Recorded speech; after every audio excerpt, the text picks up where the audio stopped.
Salamat, Brother Owa. And may buntang natutanan. Good morning.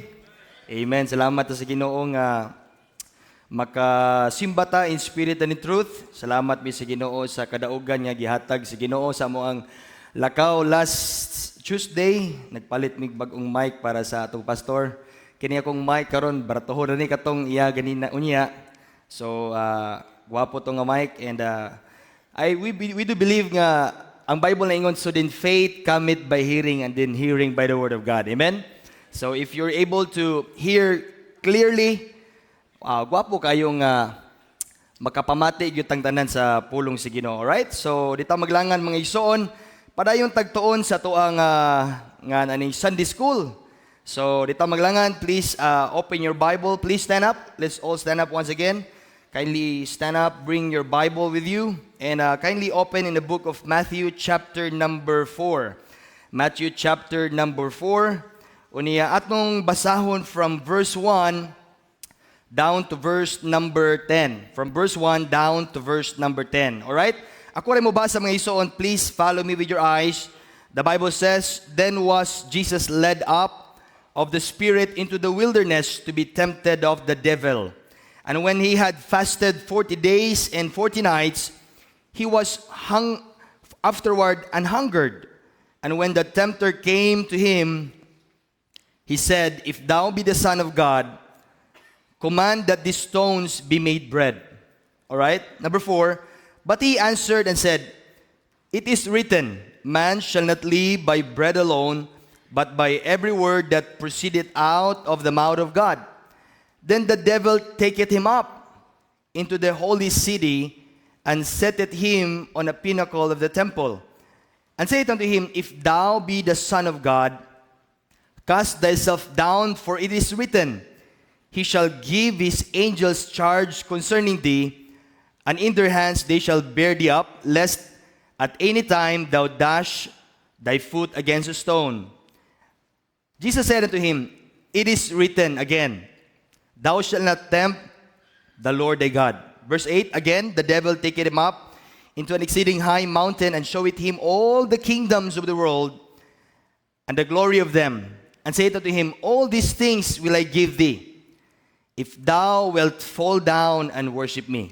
In verse number 10, last, then saith Jesus unto him, Get thee hence, Satan, for it is written, Thou shalt worship the Lord thy God, and him only shalt thou serve. Para yung tagtuon sa tuang lesson, mga ison, about the enemy. Okay? About the enemy, which is si Satan. Shall we pray? Father God in heaven, Lord, we thank you for this wonderful morning, Amahan. Salamat kay Ginoo, Lord, that we can be able to gather together as a family, as a church, to worship you in spirit and in truth. Lord, it's my prayer nga tabangan ko nimo Ginoo sa pagpasabot Ginoo sa imong mga katawhan. Lord, I cannot do it on my own. I am nothing, O God, sa imong atubangan. I pray that Holy Spirit, please help us to understand thy word this morning. In Jesus' name I pray. Amen and amen. Thank you for standing, panglingkod mo palihog. Alright, so the enemy, which is si Satan. We already talked about this. We already learned about this topic last Sunday. And ato ning ipadayon karong kabuntagon. Next slide. Some people do not believe on the existence of a personal devil. Doon na pag yung mga tao diri sa kalibutan nga di sila mutuo nga nag-exist ang devil or duna or tinuod ang yawa, mga igsoon. They call the devil as a medieval invention designed to scare people into the church. Next slide. Others imagine the devil to be dressed in a red suit, complete with horns. Ang yawa ko na ay sungay, unya ang iyang tiil buak, pareha bitaw sa tiil sa ngan aning kanding. Unya dunay ikog nga susama sa ikog sa dragon. And then ang yawa daw nagtindog dito sa impyerno, unya nagsakit sa mga tao. Pinaagi sa iyahang ngan aning tinidor. O doon na kayo picture diri para ang uban ninyo maka-imagine o natawa ninyo. O dunay sungay, unya, ay formal di pong satanas, pastor. naka barong og pula. Ay barong anang red suit. Sorry, kanang naka-coat og pula. Oh, Tama ba? Red suit. Oh. Unya dunay pitchfork. Pitchfork may tawagan na in English. Binisayon na to tinidor. Oh. Kung naay badlongon nga Kristohanon, dali ra niya tuhugon. O mo na nga kung imong mata karon buntag pa gani sa iyo, sige na kag panguyab, sige na ka og piyong-piyong. Mo na ginihini nagtusok sa yawa imong mata. Joke lang. Dapat mata mo diha, amen? Kabalo ko ang uban ninyo, naligo mo ganina. Tugnaw kayong tubig. Kasi naligo ginabi. Ang uban ninyo ang maligo, no? Diba? So, diri simbahan, maningkamot yun ang yawa nga dili ka kapaminaw sa pulong sa Ginoong Ison. Muna nga, next slide, both of these views of Satan are false. Alright? Sultihan di kami Ison, the devil, Satan is no joke. Amen? He is real and he is a danger. Muna magbantay ta sa tuang Kristohanong pagkinabuhi nga naman, ang yawa, tinuod yun, unya, dili siya kabintahaan. Kabalo ka ng word nga kabintahaan ka ng kakumpiyansahan ba? So dili ta magkumpiyansa sa yawa mga ison kay naman tinuod ang devil. Amen? Tinuod ang yawa. Now, number one, next slide. Does Satan exist? Pangutana karon, naa ba gyud tinuod ba gyud ang yawa, pastor? Next slide. The big answer is yes, because Satan was real in the life of the Lord Jesus Christ. Even si Jesus Christ himself, naka-experience siya mga igsoon nga naagyod ang presensya sa kaaway, naa ang presensya sa yawa. Na kung atong mabasa in our text, right? Sa atong text, naa dito nga ang yawa gitintal niya si Jesus Christ. Ikapila niya gitintal si Jesus Christ? Kapila? Katulo. Una nga pagtintal ni Jesus Christ, kung nakadumdum mo, ingon ang yawa, kung anak ka sa Ginoo, if thou be the Son of God, kaning bato, make it into bread. O kaning bato, himo ang pan. Kabalo ba ang yawa nga gamahanan na Ginoo? Para ninyo, mahimo ba ni Jesus Christ nga ang bato mahimong pan? Yes. Amen? Yes. Kaya naman, gamahanan ang Ginoo, pero dili ganahan si Jesus Christ nga sulayan siya o tintalon sa siyawa. O, di ba? Ikaduhang temptasyon ni Satanas. Gidala niya si Jesus Christ dito sa pinnacle. Sa temple, sa pinnacle. O niya, giina ni Satan si Jesus nga, if thou be the Son of God, cast thyself down. At ang tawagan ni in verse number 6, if thou be the Son of God, cast thyself down. I want you to take note on this. For it is written. Kabalo ka kasi nagsultian ang yawa. Kabalo ka ang yawa, nag-quote siya og verse. Uy, paminaw. Ang yawa day, kabalo di siya mo quote og verse. Nantawag si verse niya, he shall give his angels charge concerning thee. Problema lang ani ni taning kani si Satanas. Kay kung mo quote siya og verse, i-omit niya, dili kompleto ang verse. Nakuha niyo kung punto. Ingon ng Bible, for it is written. Ingon ng yawa, ginanya si Jesus Christ, kay gisulat sa Bible. But pasabot, ning quote ang yawa og verse. Problema lang kay dili kompleto. Timan ina he shall give his angels charge concerning thee. Lang tawag gani in Psalm 91. I want you to learn from this passage. Psalm 91 verse number 11. Lang tawag gani day. Lantawa, mo ni siya kaparihan niya nga verse. For he shall give, mo ni original, his angels charge concerning thee, ang giwala ni Satanas, to keep thee in all thy ways. Nga naman, ang Ginoo, mo protektar na to sa tanang higayon sa tong pagkinabuhi. Amen? Dili lang mo protektar ang Ginoo. Kung anak ka sa Ginoo, in all our ways, in all our manners of life, mga isoon, mo protektar yun ang Ginoo. Amen? Tawa ragid si taning. Ayaw mo kumpiyansa ni Satanas ka naman. Kaya kung bright ka sa Bible, kuyaw po, mukot po ng yawa sa Bible di ay. Amen? Una nga dapat tunan yun na tuning Bible. Dapat atong pagtuo, imog yung ligunon. Diya, sige ka naman. Dili kakumpiyansahan ang atong kaaway mga igsoon. Amen? Unya, ikatulong temptasyon ni Satanas. Giignan niya si Jesus Christ, ali. Jesus, ali, kuyog ta. Dito ta sa bukid, high mountain. Nawa niyo? And the devil take him up into an exceeding high mountain. Habog naging ka ito. Butang na to, parihag kahabuga sa huyuhoy. Butang na to.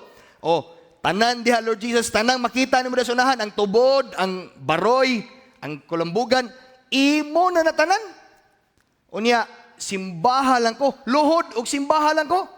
Laliman kasi Satanas, ang Ginoo nga giyang gistoryahan, maoy Ginoo nga nagbuhat sa tanang butang sa kalibutan si Jesus. Unya, ihatag niya ang butang kang Jesus nga, siya may tag-iya. Laliman ka ni Satanas. Muna nga, dili ta kumpiyansa sa atong kaaway.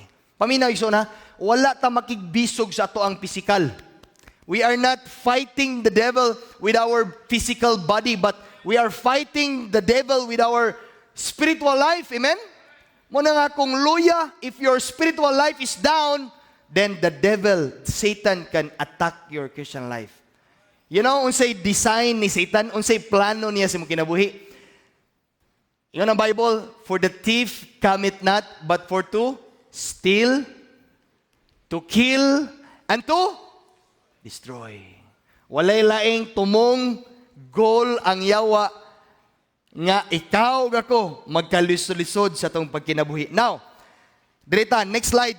3 names or titles used by the enemy in this passage. Tulo ka ngalan or title used by Satan in this passage. Una, the tempter.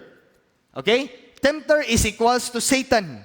Devil, verse number 5, it is equals to Satan as well. Unya, in verse number 10, na diha ang ngalan yun ni taning. Alright? So, I hope that you catch up with our topic last Sunday. Now, next slide. How did the Lord Jesus Christ answer the devil every time he was tempted? Yun sa man niya pagtubag.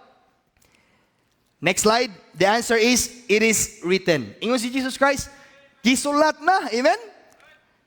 Jesus used the Bible or Jesus used the Word of God, mga igsoon, para pag-rebuke ni Satan. Now, number 2. This is just a review kay nahuman naman ni last time. Number 2, the origin of Satan.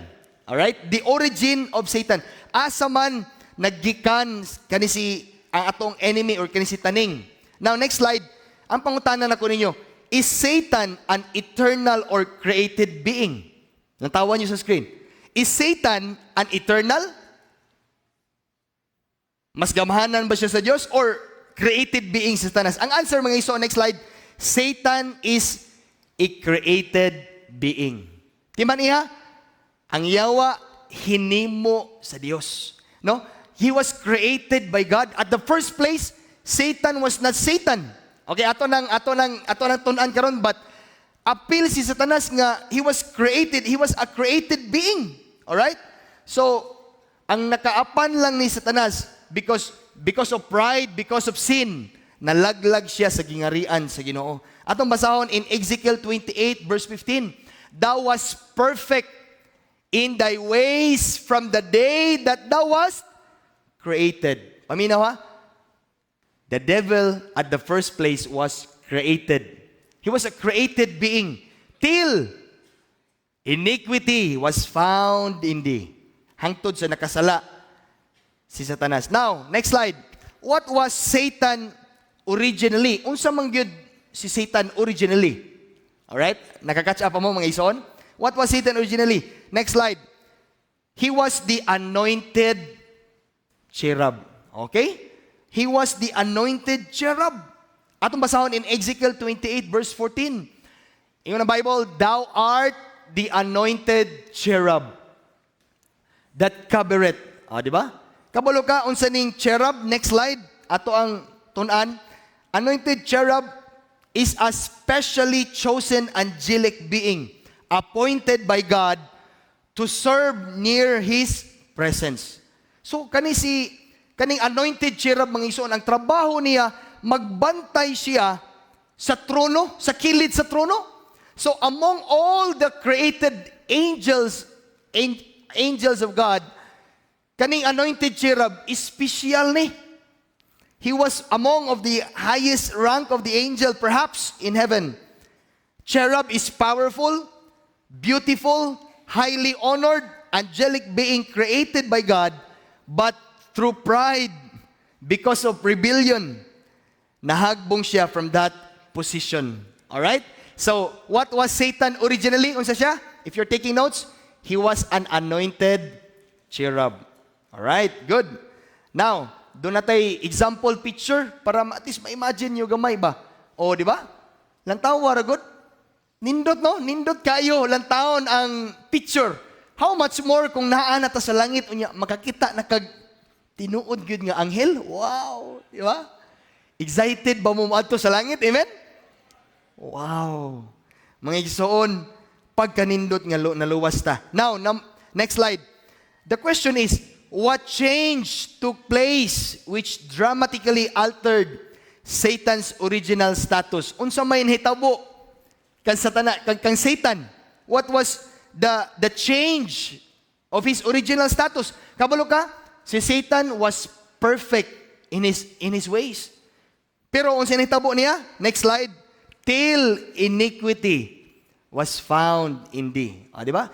Na usab dramatically ang original status ni Satan from being perfect created being till nakasala siya atubangan sa Ginoo because of pride. Mo nang magbantay ta. Nga naman, ato ang pagkinabuhi isip Kristohanon mga isuon, pakiglimbasog ni, pakigaway ni sa tuong kaaway. Amen? Nga naman, dili ganahan ang yawa nga musimba ta. Amen? Dili ganahan ang yawa nga maminaw ta sa pulong sa Ginoo. Dili ganahan ang yawa nga magtuon ka sa Bible. Why? Kay ang plano si yawa nga makasala ka unya malayo ta sa Ginoo mga isuon. Now, number three. Next slide. The sin of Satan. Alright? The sin of Satan. Next slide. According to Ezekiel 28 verse 17, this indescribably beautiful, intelligent, celestial being sinned through pride. Atong latawon in Isaiah 14 verse number 12. Atong tunan balik. Isaiah 14 verse number 12. How art thou fallen from heaven, O Lucifer, son of the morning? How art thou cut down to the ground, which didst waken the nation? You know what? The original name of Satan was Lucifer. And Lucifer was an anointed cherub. Nasumpay-sumpay na ninyo. I hope that you're following me, son. Verse 13, for thou hast said in thine heart, I will ascend into heaven. I will exalt my throne above the stars of God. I will sit also upon the mount of the congregation in the sides of the north. Verse 14, I will ascend above the heights of the clouds, and then I will be like God. Next slide. What are the 5 I wills of Satan? If you're taking note, come on. You take note on this. What are the 5 I will of Satan? Next slide. Ingon na ha. Number 1, I will ascend into heaven. Oh, grabe ang pride, no? Because of pride, gusto niya nga mas mulabaw siya sa Ginoo sa langit. Di ba? Ikaduha, I will exalt my throne above God. Doon na may trono ang Ginoo. Pero gusto sa yawa nga, gusto ni Lucifer nga, maghimo ko, akong ipataas pag yun akong trono above God. Ikatulo, I will sit upon the mount of congregation. Diba? O niya, ikaapat, I will ascend above the heights of the clouds. And then, ikalima, I will be the most high. Diba? I will be like the most high. Why is that, my son? It starts from the heart. You know? Because of pride, nahagbong from si Lucifer from his original position as the anointed cherub. Because of pride and rebellion sa Ginoo, he was cast down, mga isoon. Now, next slide. What was Satan's original name? The answer is Lucifer. Alright? I hope that you're taking notes. Now, next slide. Where is Satan's final destiny? Asa man ang final destiny ni Taning? O atong kaaway. Where? In the lake of fire, which is hell. Alright? in the lake of fire. Isaiah 14, verse number 15. Ingon ang Bible, yet thou shalt be brought down to hell, to the sides of the pit. Mo na destiny ni Satanas. And if you are here this morning, bisita ka na mo, wa pa ka tinud-anay nga naluwas, subo kayo, sultian ti kay suon, dili ni pagpanghadlok, but you need to be saved this morning. Dawata si Jesus Christ as your Savior. Kaya naman, tinuod ang impyerno. Kaya kung tinuod ang langit, mga ison, ako ning balikon, tinuod, how much more, unsa ka tinuod ang impyerno, mga ison? Unya dito ra ba sa impyerno, dili ra ba ka mag-ingon niya, Lord, salamat, nga na ako sa impyerno, dili ka kapasalamat, oy. Sa impyerno, mag-antos ka sa adlaw ug sa gabi. Dunay kalayo dito nga dili mapalong. Dunay mga ulod nga maglatay-latay sa imong lawas nga di mamatay. Pagkapait sa kalag sa tao nga may impyerno. Mga ison, be saved this morning. If you are here this morning, wa pa ka masiguro. Unya sa tuang divine service, unya sa invitation, we pray nga madawat nimo ang kaluwasan diha ni Jesus Christ. Dawata siya sa imong kasing-kasing by faith alone. Amen? Now, number four. Where is Satan now? Okay? Pastor, pangunta na. Asa naman si Satanas karon? Where is Satan now? Now, next slide. According to Ephesians chapter 2, verse number 2, Satan is the prince of the power of the air. Atong basahon na, Ephesians 2 verse number 2, yung Bible, wherein in time past you walked according to the course of this world, according to the prince of the power of the air. Atong himay-himayon, yung Bible, wherein in time past, but pasabot, kaniadto, kita og ikaw og ako daw, sa dihang wa pa ka maluwas, we walk according to the course of this world. Di ba? Duha ra may spiritual family. Listen mga isuon, duha ra spiritual family. Una, the devil's family. Unya ikaduha, God's family. Whether you like it or not, kung wa pa ka maluwas, sa dihang wa pa ka maluwas, na belong ta sa devil's family. Alright? Nakuha ninyo mga isuon? And then salamat, praise God, sa dihang midawat ta ni Jesus Christ as our personal Savior. Dili na ta belong sa devil's family, na born again na ka. Dili na ka sa God's family. Nakuha ninyo? Wherein in time past, you walk according to the course of this world. We were under the power of the devil, according to the prince of the power of the air. Kinsa man na? That is our enemy, the devil, Satan. The spirit that now worketh in the children of disobedience.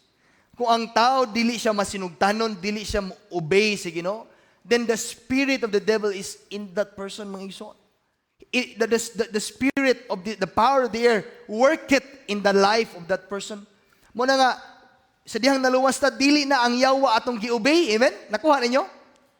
Ang Ginoo na karon, dili na dayon ka nag-obey sa Ginoo. Wow!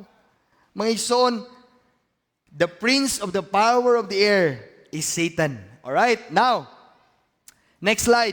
According to Revelation 12, verse number 10, yung dira, Satan can appear before God to accuse believers. Atong basahon, Revelation 12, verse number 10, and I heard a loud voice saying in heaven, now is come salvation, and strength, and the kingdom of our God, and the power of His Christ, for the accuser. Take note, that is the devil, Satan, of our brethren is cast down, which accuse them, which will accuse us before God day and night. Mga paminaw igsoon, ang yawa iakusar kaniya atubangan sa Ginoo, dili lang kasa, day and night. But pasabot, he can appear before God. Ingnon niya, kini si Brother Dante, di ba? Iakusar niya kadayon atubangan si Ginoo, kini si King, makasasa kay na, pabuot-buotan ra na Ginoo, ining abot simbahan, badlungon kay na, di ba? Kana si Kwan, King, ining uli silang balay, amo ni ginabuhat ana, di ba? iakusar kani atubangan sa Ginoo. Mo na nga sa atong pagkinabuhi Kristohanon, dapat mahimutang panalangin. Amen? Dapat ang itong testimony ato ang by the grace of God, ato ni himuan ato testimony nga maayo atubangan sa Ginoo, atubangan sa mga tao. Amen?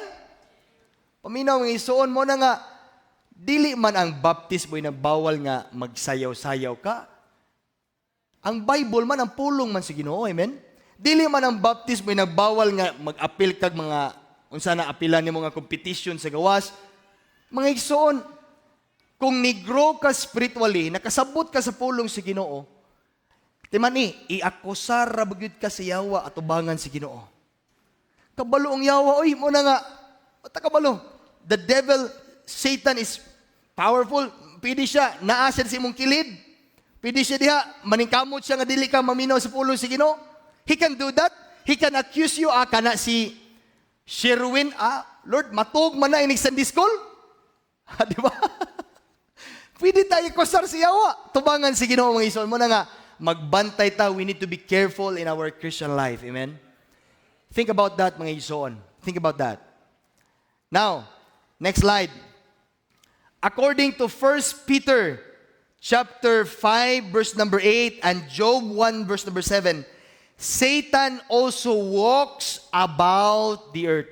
Ang si Satanas, kani si taning daing sige siya lakaw-lakaw sa kalibutan. Ha? 1 Peter 5 verse number 8. Ano basahon? Ingon ang Bible, nag-warning ang Bible na to. Be sober, be vigilant, because your adversary, the devil, as a roaring lion, kita na mong lion, ang lion inig ka mo roar na siya. Dako kay nagbabaoy. Wapa ko kitag lion, pero si Ma'am Gemma, silang pastor, kita na rin sila. Hadlok tali gining lion, dako kay na. Unsa nang lion, pastor? Mura nang itoy, dili itoy, oy. Ang anak niya, murag iro. Tingali, walk it about, kabalo ka? Ang devil, walk it about, naglakaw-lakaw siya. Unya, sige trabaho niya, seeking, nangita siya, whom he may devour. Paminaw mga isoon, mo na nga, dapat bantayan ni mo imong pagkinabuhing Kristohanon. You need to guard your heart. We need to guard our mind. Yan naman, panahon yan nga, dili na ka magbantay na musod yun sa imuhang spiritual life ang yawa mga isoon. Mo na'y rason nga, di nakaganahan mo ang nigsibahan. Ha? Di nakaganahan mo hatag si imuhang offering di sa Ginoo. Di nakaganahan mo lakaw kay magsulwining. Why? Because wala ni mo bantayin, nakasud ang yawa mga igsoon. No, mangita siya. Whom he may devour. Unya, kung ma-devour ta sa kaaway, mauna, makita ni mo ang usa Kristohanon ni backslide sa iyang spiritual life. May ison, the devil, Satan is no joke. Dili gyud joke ang atong kaaway. Dapat magbantay ta. We need to be sober, be vigilant mga igsoon. Kay tinuod atong kaaway. Now, in Job 1 verse number 7, Job 1 verse number 7, and the Lord said unto Satan, nangutana ang Ginoo kang taning, whence comest thou? Asa man kagikan? Then Satan answered the Lord and said, Lord, from going to and fro in the earth, and then from walking up and down in it. So, naadi ay sad ang yawa sa imuhang lugar, uli kasi yung balay, ay pwede. Sundan ta. Ha, di ba? Pwede. Di ba? Panahon nga lang taon mo nga, lami man kayo.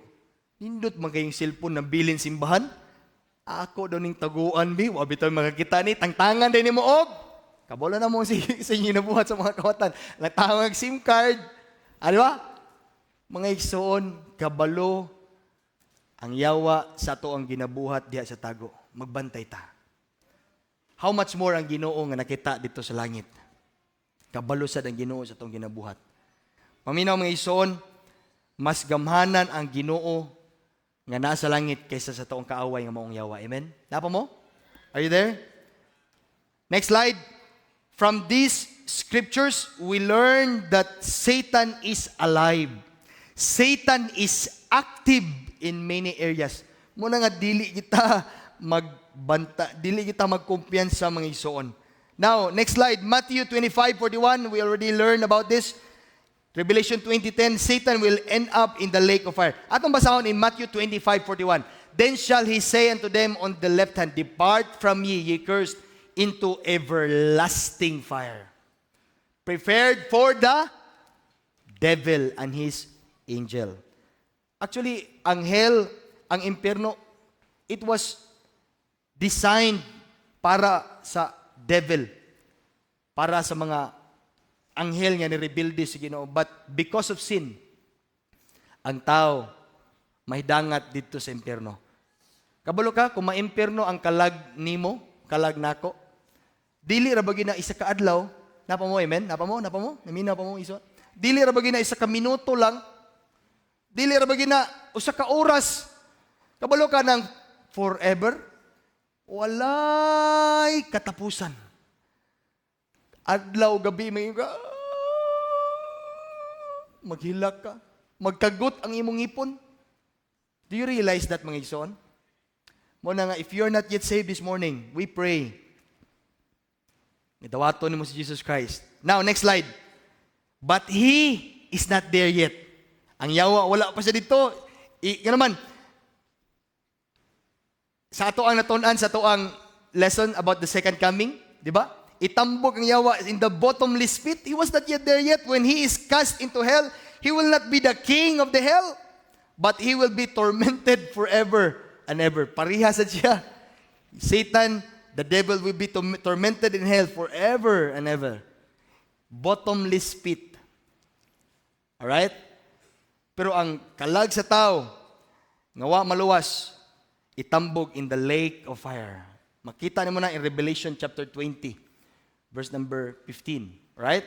Okay, number 5 ta. Now, Satan's working among the unsaved. Unsa may trabaho, pastor, ni taning or atong kaaway among the unsaved para sa mga wala maluwas. Alright, next slide. According to the Bible, God calls those who are unsaved as the children of the devil. Atong basahon in John 8:44, very common verse. Ye are of your father the devil. Klaro ba ang Bible? And the lust of your father ye will do. Kung wa pa ka maluwas, ang imo ni amahan mo ang devil. He was a murderer from the beginning and abode not in truth because there is no truth in him. Walay tinuod si Yawa. Why? Because when he speaketh a lie, he speaketh of his own.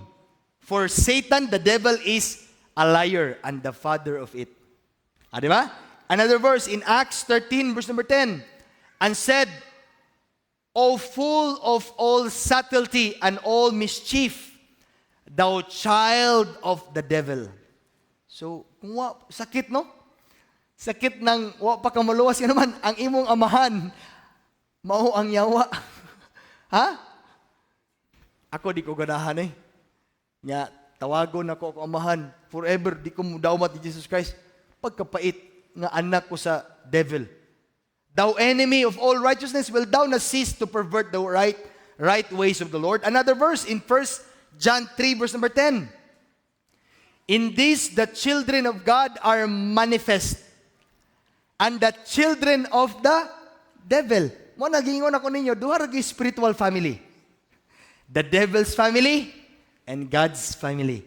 Praise God. Salamat sa Ginoo. If you're saved this morning, naa na ta diri sa God's family. Amen. Wow, amen. Unya atong kaluwasan dili na mawala. Gikuptan ni si Ginoo. Amen. Ato lang taon, ato lagbitan. Ato lang lagbitan last verse, John 10 verse number 27. John 10 verse number 27. Unsa kanindot ang kaluwasan nga imong nadawatan, ako nadawatan. Ingon ang Bible, my sheep hear my voice, and I know them. Wala lang kay kabalo ang Ginoo sa ato, but nahibaw siya in our details in our life. And they follow me.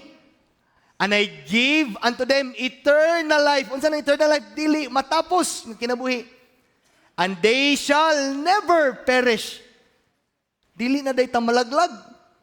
Sa dihang midawat kan Jesus Christ, neither shall any man pluck them out of my hand. Verse number 29. My Father which gave them me is greater than all, walay makalupig sa Ginoo nga nasa langit. Amen? Mas dako pa ang Ginoo kaysa ni Satanas, kaysa sa itong kaaway. And no man is able to pluck them out of my Father's hand. Atong kaluwasan mo rin, ikaw ni, ang Ginoo ni, Jesus Christ ni, gikuptan ang atong kaluwasan. Muna atong kaluwasan, dili hatag bawi. Amen? Amen? Once you're saved, kung tinudanay ka, kinasing-kasing ni mo dapat Jesus Christ, you're saved forever. Amen? Pero it doesn't mean nga magpakasala ka. Ay, luwas na rin ko, pastor. Pwede na ko mo pakasala ni. Diba, dunay bunal ang Ginoo. Makonsensya ka, kung tinuod kang anak sa Ginoo, dunay bunal unya, dunay Holy Spirit nga makonsensya nimo. Kung di ka makonsensya, wala ka mag-experience bunal, maybe, dili ka anak sa Ginoo. Ato ning padayonon og tuon ha, balik mo sunod Domingo. Alright? Pray ta, Father God in heaven, salamat kaayo si mong kayo. Ikaw mag-bless si mong pulong. In Jesus' name I pray. Amen. We have a break 5 minutes.